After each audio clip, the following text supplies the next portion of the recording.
Chinese Communist Party is an overwhelmingly positive force for China. This common sense in China. If you don't understand that, you cannot understand China's rise and China itself. Us in the Great Bay Area, we will become a mega power of success.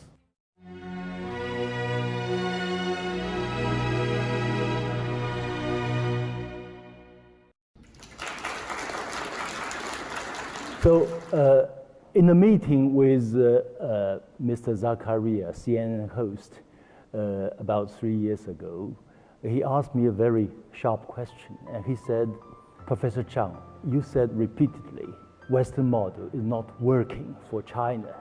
Yet, look at Asia. Virtually all other Asian countries have adopted the Western political model. And why? I said, actually, the answer isn't that complicated. My answer is very simple, simply because China has performed better than all other Asian countries combined over the past 2 decades, 3 decades, or even 4 decades. And what's more important is China has lifted 850 million people out of poverty. China has created the world's largest middle class, 400 million people. And again, you look at the overall opinion, most people think in China, their country is on the right track. If we look at the opinion survey conducted by Ipsos, for instance, last year it's 90%. This year, I just checked this morning, it's 91%. As a comparison, if you look at the opinion survey for the UK, 21% think their country on the right track, mainly because of Brexit maybe. In France, 20%. So sometimes I ridicule my European friends. I said, my goodness, you talk about human rights. Come on, which country has better human rights? Of course, China. At the level of 2G, China did not have its own standards. We use European standards, American standards. At level 3G, China began to have its own standards. At level 4G, we use our own standards. Now, China is a leader in 5G standards. So it's a typical example of how from way behind to gradually moving up and then catching up and even surpassing. Now China and the United States are in the Premier League of the fourth industrial revolution. The only two countries are there, whether in terms of AI, big data, quantum technologies, the list goes on. And behind this is what I call the nature of the Chinese state. I don't think many people really understand. I think China is a different type of state. I call China a civilizational state. What does it mean? It means it's an amalgamation of hundreds of states into one over its long history. Super large population. In Europe, a country in average 14 million people. China's size of 100 average European states together. Super vast territory. It's a continent. Super long traditions. Everything goes back thousands of years. Good or bad, it's fact. So that makes the Chinese case and the rise of China very different and very unique.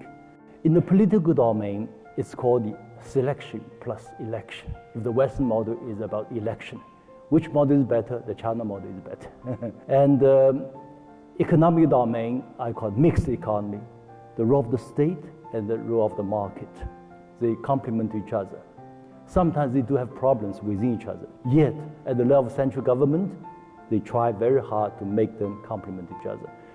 Whatever problems China model has, Chinese economic model is the only one that saved China from financial crisis.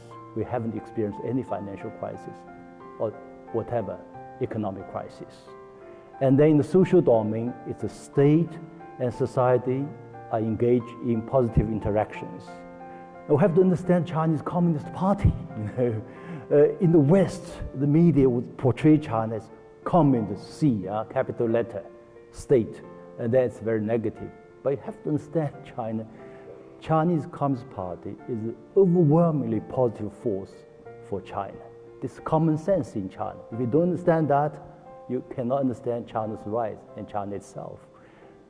So this is what I call, in the case of Western model, I would call the political system as a partial interest political party or parties as they compete with each other.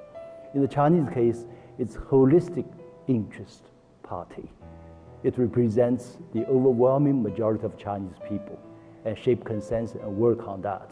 So this is China's unique advantage. We can make bold reforms and long-term plans, not only plan for next year, but plan for next generation and next century. Yeah, I was in UK just 2 months ago. I said, why you bother with this referendum? Only 3.6% difference about Brexit. You practice referendum, and then the society becomes more and more divided. It's not the best way, you know. We go what we call from the people to the people, one round, to the people, from people, another round, from people to the people again, another round, and they reach consensus. The whole nation has built on consensus and moved the nation forward. We look at the whole proposal for this Great Bay Area. You'll find a very clear reference to how to improve people's living standards, quality of life, and this is crucial. And in the West, we often hear this what's called the divide and rule. Yeah. The Chinese approach is just opposite. Our approach is called unite and prosper. Yeah. So that's my advice to Hong Kong, unite and prosper. Don't follow this Western advice, divide and rule. Hong Kong will be decline sharply if you follow that approach.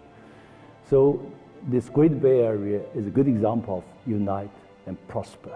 Most people will benefit through this win-win cooperation. If you look at the whole process of drafting this Great Bay Initiative, it's through all kinds of consultations. So I always counsel my Western friends, if you want to understand China, look at decision-making process. Internal, external, with think tank, without think tank, within the party, outside party, and then you come to a kind of decision-making. And then you need forward-looking strategies. Otherwise, it will not work. And then local competition and cooperation. Yeah. Actually, some people did serious study. I tend to agree with their conclusion that China's success, to a great extent, is the success of local competition and cooperation at the level of counties. One major reason is the local initiatives have been brought into full play through local competition. Competition at county level, at city level, at provincial level. Yet, the central government tried to make sure that it will not become vicious competition. It will be competition which produces win-win. This is also part of Chinese philosophy, what we call yin and yang, and they can be combined. We're good at that. Yeah. You encourage a certain degree of competition, yet ensure overall cooperation.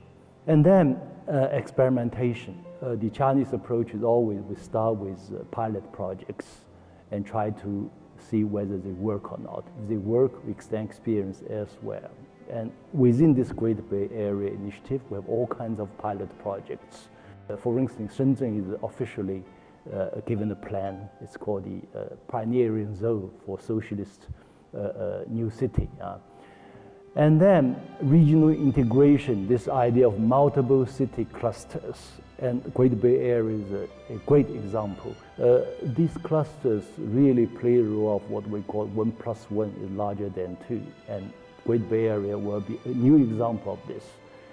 And then in the Chinese model, we emphasize a lot whether we can create new points of growth. Great Bay Area is focusing on new points of growth. For instance, for Macau area, the central government said in this plan, Macau will become a center of tourism, leisure, as well as a center for Portuguese-speaking, whatever, exchanges. Forward-looking, the Chinese economy has been forced and compelled to make a readjustment to embrace the new technologies. People talk a lot about China's growth rate. In fact, if we do not embrace new economy, we stay with the old economy, you just build a real estate. Chinese economy can easily become 8% growth, 9% growth rate. But we don't do that. Economic restructuring, move up in the technological chain and value chain. So this future, us in the Great Bay Area will become a mega power of success. Thank you very much.